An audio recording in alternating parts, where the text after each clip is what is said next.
तलवार की पकड़ अभी ढीली भी नहीं हुई थी, रक्त रंजित थे, जीवन का रहस्य पूछने आए थे।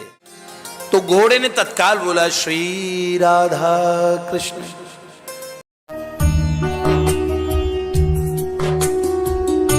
गुरु छोना जी महाराज नीमराणा के एक ठाकुर थे, चौहान वंश के एक क्षत्रिय योद्धा, बड़ा भीषण युद्ध करते थे। राजस्थान की धरती पे एक से एक शूरमा, एक से एक वीर प्रगटे हैं और एक धुरंधर योद्धा एक युद्ध में जीते। इस चौहान क्षत्रिय के मन में एक दिन बात आई, कल को मैं युद्ध में मर जाता तो जीवन समापन हो जाता, जीवन की सांझ हो जाती, मैं जान ही न पाता जीवन क्यों मिला। बस पैदा हुए थे, विवाह हुआ, कुछ बालक उत्पन्न हुए, उन्हें पाला पोसा और मर गए। अगर मैं मर जाता तो जीवन के रहस्य की खोज करूं, कहां जाऊं, कहां पाऊं उस लक्ष्य को। अचानक उन्होंने सुना पास ही कहीं एक गांव में एक महात्मा दिव्य संत पधारे हैं। वो कौन थे? वो थे शुक संप्रदाय के प्रवर्तक स्वामी श्री चरणदास जी महाराज। साक्षात शुकदेव जी महाराज ने उन्हें प्रकट होकर दीक्षा दी थी। ये शुकदेव जी महाराज के ऐसे अनुग्रह के भाजन थे। चरणदास जी महाराज खुद उन्होंने भगवान का ऐसा अनुग्रह पाया था, थोड़ी देर बाद बताऊंगा कैसे पाया था। उन्होंने जाके गुरु छोना जी ने चरणदास जी महाराज के पास पहुंचे अपने घोड़े पे, घर जाके अपना घोड़ा दौड़ा दिया और सीधे जाके पहुंचे। चरणदास जी महाराज के दर्शन किए, चरणों में प्रणिपात किया और बड़े विनम्रता पूर्वक कहा, सरकार, संतों के अतिरिक्त और भगवान के अतिरिक्त हृदय की गहराई को समझने वाला कोई नहीं है। चरणदास जी महाराज ने कहा, सुनो, थके हारे हो, कुछ ठंडा जल पियो। हाँ, अपने भक्तों को, अपने शिष्यों को कहा, ये भला आदमी बड़ा थक के आया है, लगता है किसी जंग से आए हो, क्षत्रिय योद्धा लगते हो। तलवार की पकड़ अभी ढीली भी नहीं हुई थी, रक्त रंजित थे, जीवन का रहस्य पूछने आए थे। उसी समय चरणदास जी महाराज ने सिखाया, उपदेश कैसे किया। हाथ में चने लिए उनके घोड़े के पास गए और घोड़े से कहा, अरे भैया बोलो राधा कृष्ण।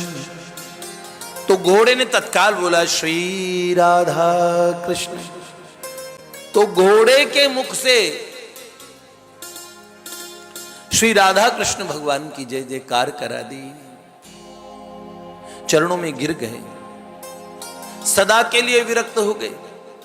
जिन संतों के सानिध्य में घोड़ा तक भगवान श्री कृष्ण का नाम बोल सकता है, अब तो मैं संसार में कभी न लौटूं, अपने गुरुदेव के चरणों में पड़ गए और मुझे वास्तविक धन प्रदान कीजिए।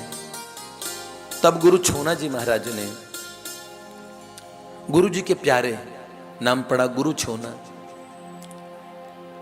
ऐसा भजन किया और एक दिन बैठे थे, बड़े सुंदर दर्शन हुए। शीश महल सोवत पिय प्यारी, शीश महल सोवत पिय प्यारी, हिल मिल सखियां परम प्रीत सो, हिल मिल सखियां परम प्रीत सो, सुखद सेज कर संवारी, सुखद से निज करते संवारी, शीश महल सोवे पिया प्यारे, शीश महल सोवे पिया प्यारी। आनंद सो पोढ़े दो ओढ़े, आनंद सो पोढ़े दो ओढ़े, मृदुल पीतांबर अति सुखकारी, पीतांबर अति सुखकारी, फूल पान जलधारी धरे जहाँ, फूल पान जलधारी धरे जहाँ, अष्ट सुगंध मनहारी, अष्ट सुगंध मनहारी, शीश महल सोवत पिया प्यारी, शीश महल सोवत पिया प्यारी, सुख शोभा कछु कहत न आवे, शोभा कछु कहत न आवे, मणिदीपन उजियारी, मणिदीपन उजियारी। क्या हुआ जानते हैं? इन्होंने देखा एक रात्रि उनकी आंखों के सामने दिव्य शीश महल प्रकट हो गया। उस शीश महल में सुंदर स्वर्ण जटित मणि जटित पलंग पे प्रिया प्रियतम पौधे और दर्शन करने लगे। गौर वर्ण वृषभानु नंदनी श्याम वर्ण नंद नंद, बसे मेरे नैनन में दो चंद। ऐसा दर्शन किया। मृदुल पीतांबर प्रभु ने धारण किया हुआ है, फूल पान जल झारी धरी है, अष्ट सुगंध फैल रही है। वो कहते हैं मणि दीपकों की उजियारे में मणियों से दीपक झलमला रहे थे। उन मणि दीपों के उजियारे में उन्होंने क्या देखा? उन्होंने देखा मैं बैठा हूं उस शीश महल में, पर ये वाला रूप नहीं है। कौन सा रूप है? छोना सखी पद कमल पलोटे, छोना सखी पद कमल पलोटे, धन्य भाग हर्ष अपारी, धन्य भाग मेरे हर्ष अपारी, शीश महल में सोवे पिया प्यारी, शीश महल सोवे पिया प्यारी। समझे?